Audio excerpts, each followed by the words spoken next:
naktį lietus lyja, nėr kur dedas užregelis, nėr kur dedas juodberėliai.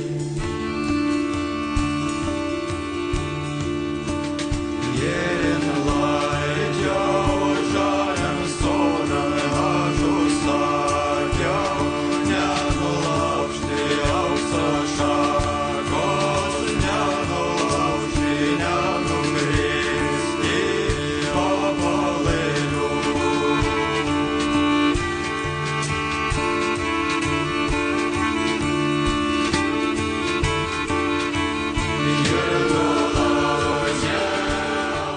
Pavasario lygiadienis – tai laikas ir erdvė, kur diena lygi nakčiai. O saulė paseka tiksliai rytuose, leidžiasi vakaruose. Žemdirbiškose tradicijose nuo pavasario lygiadienio imami skaičiuoti jau nuo 2 tūkstantmečio prieš Kristų naujieji metai.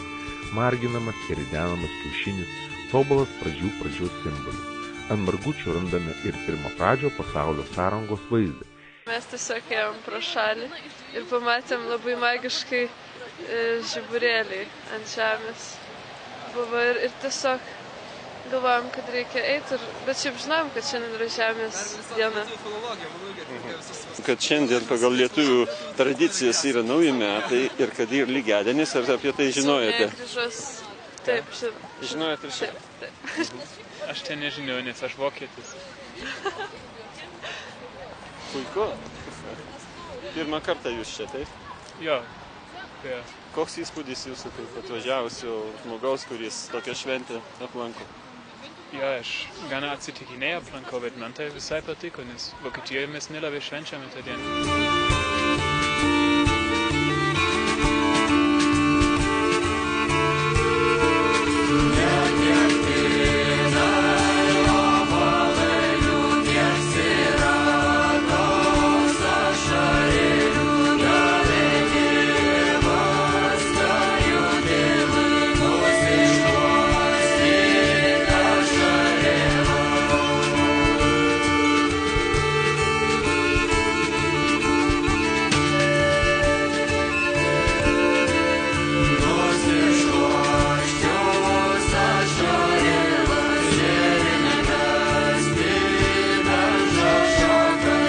Kas jūs patį atvedė būtent į šitą?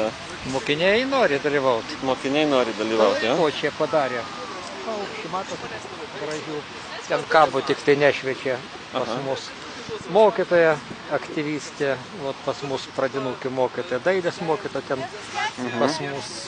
Tiesiog įdomu dalyvauti ir be to čiagi mūsų istorija. Mes švenčiam lygiadienį ir čia, kai čia buvo Šventaragio slėnyje mūsų žynys senovės, kai lietuviai šventė lygiadienį kaip naujus metus. Mes ir norim atgaivinti šitą šventę. Čia etnokultūros centras, pas mus entuziastų yra, o mes su jais pastoviai bendradarbiaujam. Mes į Žemynos pagrindinės mokyklos. Mūsų vakarą tai mes šventėm mokykloj.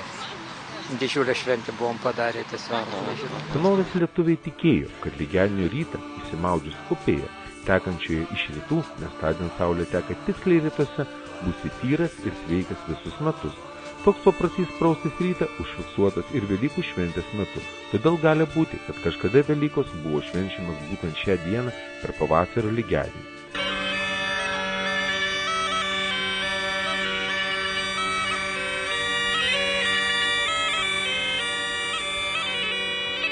Dar seniau jaunaties metu aukodavo ir valgydavo gaidį, o pavasario lygiadienio vakarai buvo laikomi šventvakariais. Ši astronominė data buvo pažymima apeigomis, dainomis bei šokiais.